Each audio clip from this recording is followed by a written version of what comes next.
তুমি ভগবান, তোমার ঘরের ঘরণী আমি। আমি যদি তোমার ঘরের ঘরণী হই, আমি যদি ভগবানের ঘরের ঘরণী হই, তাহলে কেন তুলে নিয়ে গেল আমাকে রাক্ষসেরা? কেন নিপীড়িত হতে হলো আমাকে রাক্ষস দ্বারা? বলো কেন কেন কেন? কি গো বাবা, যিনি ভগবানের স্ত্রী,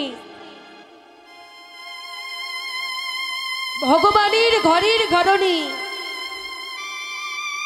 যে ভগবান, ভগবানের কথায় এই বিশ্ব ব্রহ্মাণ্ডের সমস্ত কিছু পরিচালিত হয়, সে ভগবান কি জানতো না আজ আমার স্ত্রী চুরি হয়ে যাবে? জানতো না বাবা? সব জানতো। তবুও সীতা মা যখন রামচন্দ্রকে বলেছিল, স্বামী তুমি আমাকে সোনার হরিণটা ধরে দাও, রামচন্দ্র ছুটেছিল সোনার হরিণের পিছনে। রামচন্দ্র কি জানতো না বাবা সোনার হরিণ হয় না? কি গো, সোনার হরিণ হয়? ঘোড়ার ডিম হয়? সোনার পাথর বাটি হয়? সোনা যদি হবে পাথর কি করে হবে? আবার পাথর যদি হবে সোনা কি করে হবে? তাহলে পাথর, সোনার পাথর বাটি হয় না, ঘোড়ার ডিম হয় না, সোনার হরিণ হয় না। তাহলে ও এক মায়াবী রাক্ষস, এটা রামচন্দ্র জানতো। তবুও ছুটেছিল সীতামার কথায় সোনার হরিণের পিছনে। আর এদিকে সীতামা হরণ হয়ে গেল। কেন হরণ হয়ে গিয়েছিল জানেন? সীতা হরণের পিছনে কিছু কারণ রয়েছিল। সীতামাকে যখন রামচন্দ্র চুরি করে নিয়ে গিয়েছিল লঙ্কাপুরীতে, রাবণের স্ত্রী মন্দাদরী আবার বলেছিল, স্বামী এ তুমি কি করেছ?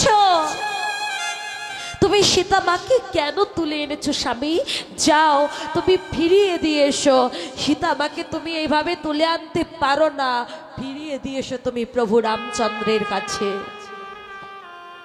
রাবণ রাজা বলেছিল, মন্দাদরী তুমি বোকা, তাই তুমি বোঝো না, জানো না আমি আমার সীতামাকে কেন ধরে এনেছি, চুরি করে এনেছি, হরণ করে এনেছি, তুমি জানো? কি বললে? সীতা তোমার মা? হ্যাঁ, প্রভু রামচন্দ্র যদি আমার প্রভু হয়, তাহলে সীতা মা তো আমার মাই হবে। ও বাবা, একটু চিন্তা করে বলুন তো, রাবণের রাজা যে সীতামাকে হরণ করে নিয়ে গেল, হরণ করে নিয়ে গিয়ে কোথায় রেখেছিল? অশোক কাননে, যেখানে কোনো শোকের ছায়া ছিল না। কেন রাবণের রাজা কি পারত না সীতামাকে নিজের কাছে রাখতে? পারত, কিন্তু রাখেনি, রেখেছিল অশোক কাননে, যেখানে কোনো শোকের ছায়া ছিল না। এখান থেকে বোঝা যায় রাবণের রাজার কোনো কুমতলব ছিল না। সীতামাকে তুলে আনার পিছনে রাবণ রাজার কোনো খারাপ উদ্দেশ্য ছিল না। মন্দাদরী, আমি আমার সীতামাকে কেন তুলে এনেছি জানো মন্দাদরী?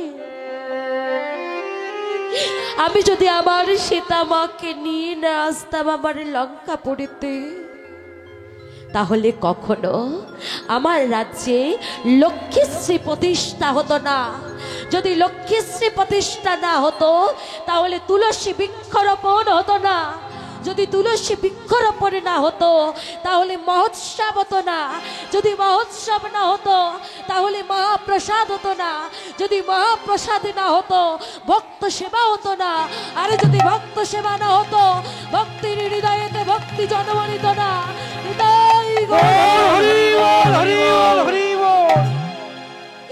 কেঁদো না,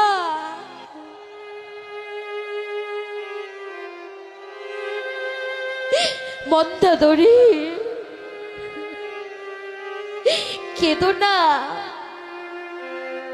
চোখের জলটা তুমি জমিয়ে রাখো।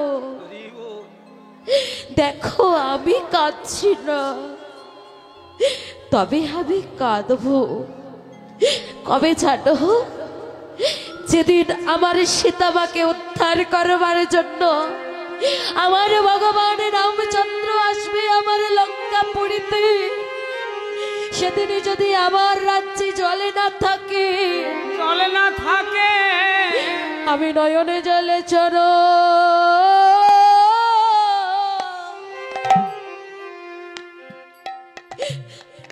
ওই চরণ ধোয়ায়ে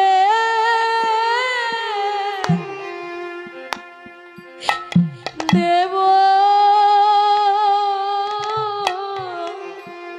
নয়ন জলে চার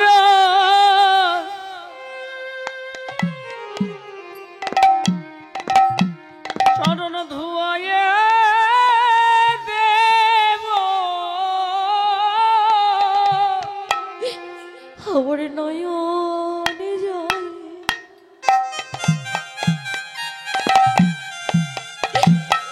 আমার প্রভুর চরণ ধোয়ায়ে ধোয়ায়ে দেব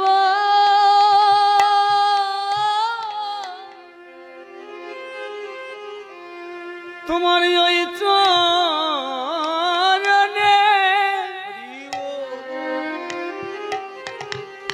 আমি সব সপিলাম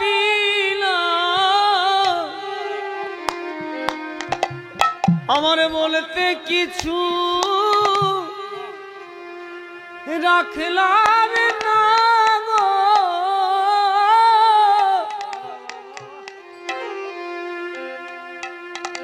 শুধু আমার বলতে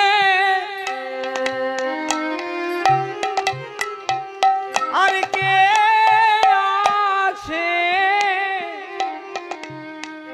হরি বল হরি বল প্রভু গো তুমি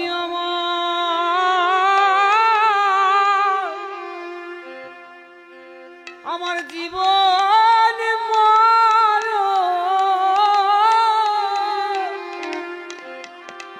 আমি ওই চরণ